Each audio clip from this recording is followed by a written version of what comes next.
Assalamualaikum dan selamat sejahtera kepada semua pelajar tingkatan 5. So minggu ini kita akan masuk bab 7 iaitu cahaya dan optik. So kita akan teruskan dengan 7.1 pembentukan imej oleh kanta cembung dan kanta cekung.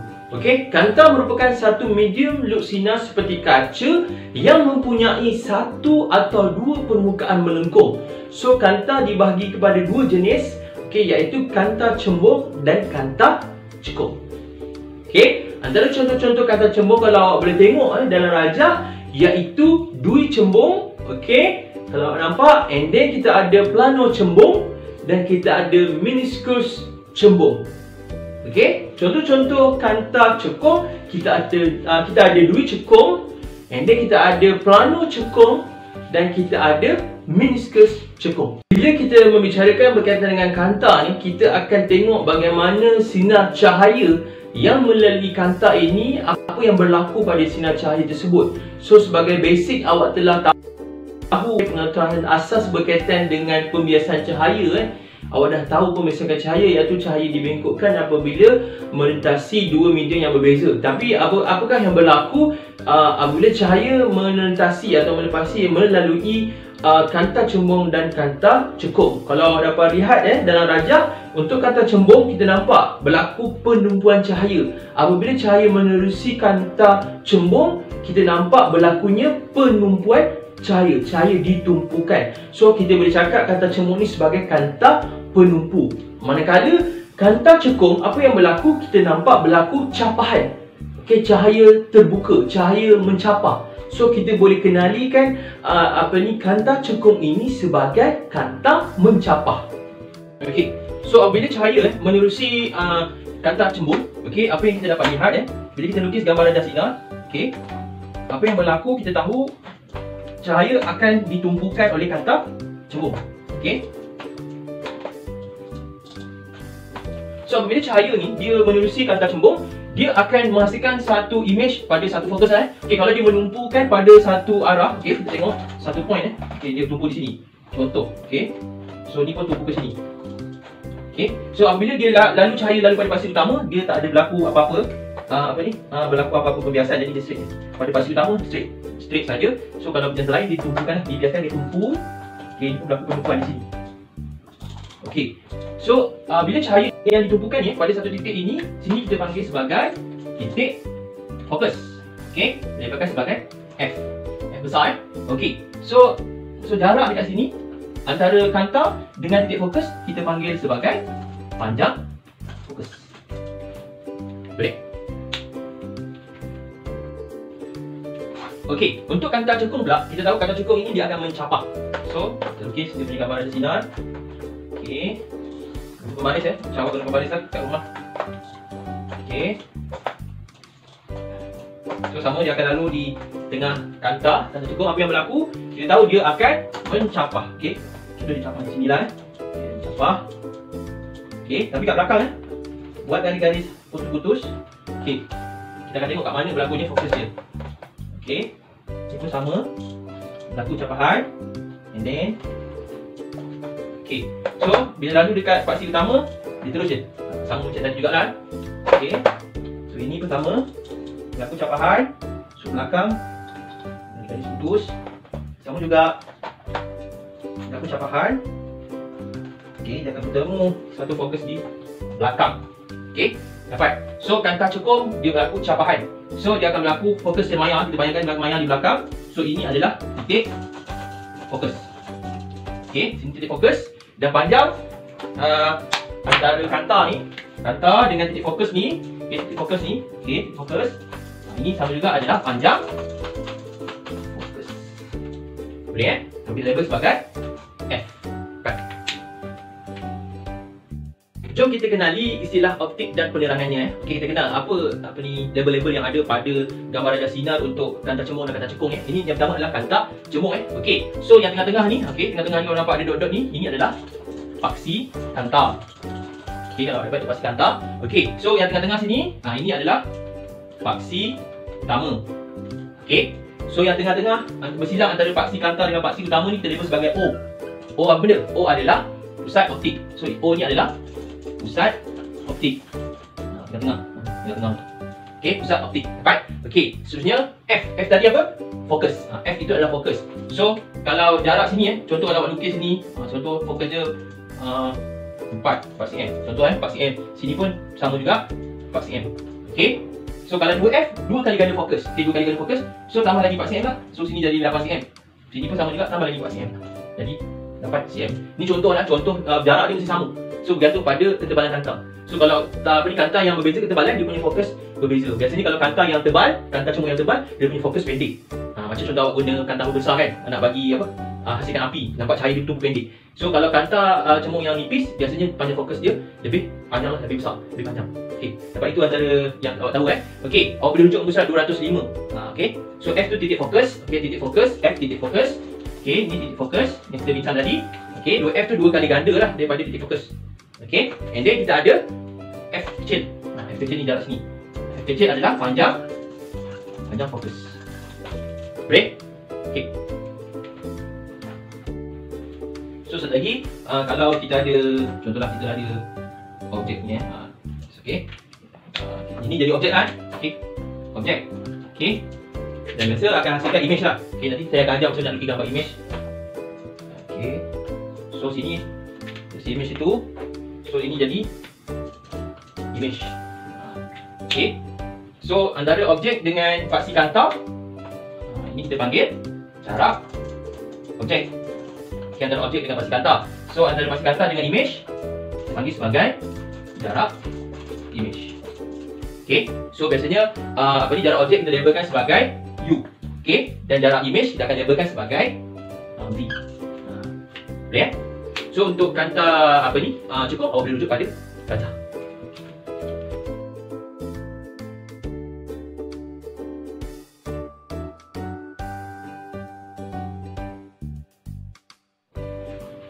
Baik, kalau awak rujuk muka surat 206 buku teks, ada aktiviti 22 menunjukkan panjang fokus bagi satu kantang cembung dengan menggunakan objek jauh. So sebenarnya eksperimen ni awak boleh buat kat rumah Okey, so awak duduk dekat tepi tingkap atau tepi pintu Okey, contohnya okey. Lepas tu awak letak kantang pembesar, awak boleh beli kat kedai RM2 sebenarnya kantang pembesar. Okey. Contohlah kita letak kantang cembung kantang besar dekat cembung. Okey. So kita letak tablet sama juga. So kita letak skrin putih atau kertas putih lah. Kertas putih macam meja ni lah. Okey. Saya draft sajalah Okey. So awak ada kantang cembung. Okey, dan awak ada skrin putih. So apa yang berlaku, awak akan dapat image, objek ni objek jauh daripada 2 tingkap ni akan lalu kepada kantang cembung, sinar cahaya lalu pada kantang cembung ini, dan kita akan dapat image yang terhasil pada skrin putih. So biasanya kita akan dapat dan terbalik. So bila awak adjust skrin putih ni, adjust. So awak bila dapat image yang paling jelas, paling tajam, paling jelas, di situlah adalah dia punya panjang fokus. Panjang fokus untuk kantang tersebut. Awak boleh cuba dekat rumah nanti. Okey, awak guna kantang pembesar, awak duduk depan pintu atau depan tingkap, awak letak satu kertas A4 putih, awak adjust kedudukan skrin tu, okey, sampai dapat image yang paling jelas. Itulah panjang jarak image yang jelas antara image skrin tu, skrin dengan image yang jelas dengan kantang cembung itu adalah panjang fokus untuk kantang cembung tersebut. Cepat. Okey. Seterusnya saya nak ajar awak cara nak melukis gambar raja sinar untuk kantang cembung. So, yang penting bila awak lukis, awak nak buat asasnya yang pertama ni macam ni, pastikan jarak fokus dia adalah sama supaya kita dapat lukis untuk hasilkan image dengan tepat. So kalau kat sini 4cm, sini pun 4cm, so tambah lagi 4cm, 8cm, sini 8cm, 8cm. Kalau awak buat 3cm, sini 3cm, 3cm, 3cm, macam itulah supaya lukisan awak tepat nanti. So nanti awak letak objek di mana-mana pun, image yang terhasil akan tepat sebab awak punya pengiraan tepat Okey, so kita tengok contoh Yang pertama saya nak letak awak punya objek objek saya nak letak dekat sekat sini. Saya nak letak dia lebih pada 2F. Okey, objek dia terlebih pada 2F. Okey, cara nak melukis. Okey, ambil pembaris. Okey, ini syarat-syarat nak melukis. So awak letak pada atas objek, Okey. Okey, selari dengan paksi utama. Okey. Garis sehingga pada paksi kantang. Paksi duduk kantang ni. Okey, letak anak panah. Anak panah ni bukan dari cahaya sangat penting. Okey. And then yang kedua, dia akan keluar. Nak keluar pergi mana? Biasa awak keluar pergi mana? Jumpa kawan. Okey, jumpa kawan. Okey, jumpa F. Okey. Jumpa friends. Letak keluar mesti jumpa friends. Tak nampak. Dapat? Okey, syarat pertama daripada atas. Okey, selari dengan paksi utama pergi kepada paksi kantar kat sini. Okey. Terus. Kemudian keluar pergi mana? Awak keluar mesti cari kawan, cari friends. Okey, pergi pada fokus dia. Okey, pada titik fokus dia. Dapat? Okey, itu untuk gambar radar sinar yang pertama. So, gambar yang kedua apa? So, kita tahu sini ada O. O tu apa? Pusat optik. So, awak ambil pembaris. Okey, daripada atas objek pergi pada O. Jangan alihkan pembaris. Jalankan saja, mesti lalu dekat tengah-tengah. Pusat apa? Pusat memberi belah. Nak keluar mesti keluar pusat memberi belah. Tak bagi ingat Okey, pergi pusat optik. Lalu, so guna pembaris tadi awak, kalau ada pembaris panjang lagi bagus. Terus saja. Macam saya tak cukup panjang. Okey, so terus saja. Straight je. Straight saja. Lurus. Pastikan lurus. Guna kalau guna pembaris panjang dia boleh turun lurus kan. Awak terus dia. Tapi melalui pusat optik.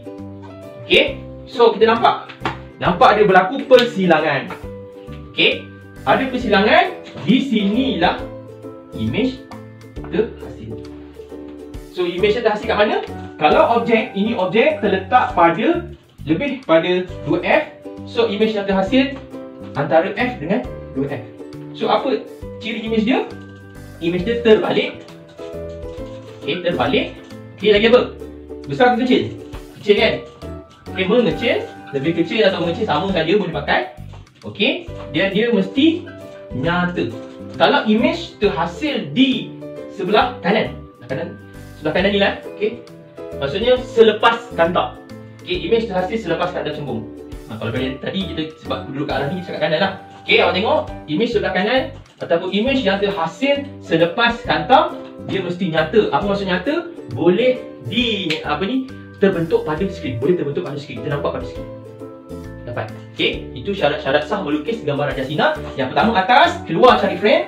Yang kedua lalu dekat dia punya tengah-tengah. Dapat. Baik, satu lagi contoh saya nak tunjukkan kalau objek berada pada kurang daripada F. Antara O dengan F lah. Kita letak kat sini contoh. Objek ada kat sini. So apa berlaku? So sama juga. Yang pertama awak ambil pembaris. Okey, dekat atas sehingga ke paksi kantar. Okey, selari dengan paksi utama. Okey, so keluar nak pergi mana? Keluar akan cari friends juga. Dapat. Okey, yang kedua adalah mesti lalu dekat pusat optik. Okey, selalu pada tengah-tengah ni lah pusat optik. So ambil pembaris daripada atas, mesti lalu pada persilangan pusat optik dengan pusat optik adalah jalankan dia. Nampak. Tapi kita tengok kat belakang tak ada persilangan. Kenapa tak ada persilangan? Yes, dia tak ada persilangan. Maksudnya persilangannya mungkin di belakang. So ambil pembaris. Okey, sebab ini adalah maya saja, kita jangkaan kita buat garisan putus-putus ke belakang. Okey, straight daripada yang kita lukis tadi lah. Okey, sama juga. Okey, yang kita lukis tadi, yang kedua kita buat garisan putus. Okey, buat garisan putus-putus. Okey, so kat atas pun kita buat garisan putus-putus. Okey, sampai dia bersilang di belakang sebenarnya. Okey, sini. Okey, nampak? So bila kita sambung ni, ada persilangan di belakang. So apabila dia imej tu persilangan kat di belakang, so maksudnya imej yang terhasil adalah maya. So bila maya, dia kena buat dalam bentuk dot ataupun garisan putus-putus. Dapat Okey, sama juga hukum yang pertama, daripada atas pergi ke depan, ke tengah-tengah paksi kantar ni, keluar cari friend F. Yang kedua mesti lalu pada O. Okey, tapi tak ada persilangan dekat sini. Kita tarik ke belakang dengan garisan putus-putus, dia ada persilangan di belakang. Memang image dia terhasil di belakang. Okey, so image apa ciri-ciri image dia? Sini objek. Ni objek yang terhasil, ini adalah image. So apa ciri image yang terhasil? Yang pertama sekali, maya. Maya ni maksudnya apa? Tidak boleh dipaparkan pada skrin. Okey. And then apa lagi? Lebih besar. Ni dia lebih besar. Kan asal ni objek dia kecil, dari image dia besar. Okey. Terbalik tak? Tak terbalik sebab dia dekat atas. So dia, kita cakap tak terbalik, kita cakap dia tegak. Tegak, dia tak terbalik. Okey, dia tetap tegak. So ini kalau image yang terhasil jika objek berada antara F dengan O. So ini adalah image yang biasanya dipakai untuk kantar pembesar. Sebab tu bila tengok kantar besar, kita nampak image dia hasil kat depan kita kan. Kita tengok kantar, nampak kat depan. So image dia dibesarkan. Dapat? So untuk kedudukan yang lain, awak kena lukis. Okey, lukis sendiri dalam buku teks. Rujuk pada buku teks, lukis pada dalam buku nota. Dapat? Okey. Okey, baik, seterusnya saya nak ajar cara melukis gambar Raja Sinar untuk kantar cekung. Okey, kantar cekung ni yang specialnya apa-apa saja objek kedudukan mana pun lebih pada 2F ke antara 2F dengan F ke F dengan optik ke pusat optik kan. Okey, dia punya image ataupun hukum dia pun terhasil sama saja. Dia tak macam kantar cembung ada yang terhasil di belakang, ada terhasil ke depan. So untuk yang kantar cekung ni, dia ada satu je image dia terhasil di sebelah kiri lah, sebelah kiri ataupun sebelum kantar. Nanti kita tengok macam mana. Okey, contohlah saya letak dekat 2F dengan F ni lah. Okey, saya letak kat sini. So saya letak objek dekat sini. Sini objek. Okey. So cara melukisnya sama juga dengan kantar cembung. Asas yang awal yang pertama, okey, daripada atas objek pergi ke paksi kantar, and then buat panahan menunjukkan Raja Sinar dia ke sana lah. Okey, and then dia mencapah. Okey, dia mencapah keluar. Tapi ingat, di belakang dia adalah pada fokus. Awak pergi ambil pembaris, tengok kat fokus dia. Okey, sentuh pada yang tadi, pada paksi kantar ni. Okey, so dia akan mencapah. Okey, mencapah keluar. Okey, tapi belakang ni garis putus-putus, cari friend juga. Right? So straight, selari dengan paksi utama, pergi ke tengah paksi kantar, and then dia mencapah keluar. Tapi dia mencapah keluar tu, belakang tu dia cari friend F, cari fokus. Cari fokus. Okay, dapat? Yang kedua, gambar Raja Sinar kedua tu sama juga macam dengan kantar cembung. Okay, lalu dekat pusat optik, ambil je pembaris, lalu kat tengah ni mesti pada pusat optik. Okey. Okey. Terus. Okey, nak panah. Nak panah. So mana persilangan dia? Persilangan dia kat sini. Okey. So bila dia di belakang kantar, dia mesti hasilkan image yang maya. Maya maksudnya awak kena lukis image itu dengan garisan putus-putus. Maksud maya, dia tak boleh dipaparkan pada skrin. Ni macam yang awak pakai spek mata, siapa yang raba jauh. So image terhasil kat depan mata kita. Okey, boleh. So apa dia punya ciri image? So lebih kecil. So lebih kecil. Okey, apa lagi image dia? So maya, dan dia tegak, tak terbalik kan. Dapat? Okey, tegak So untuk kedudukan mana-mana pun, dia punya objek untuk kantar cekung, dia punya lukisan macam ni.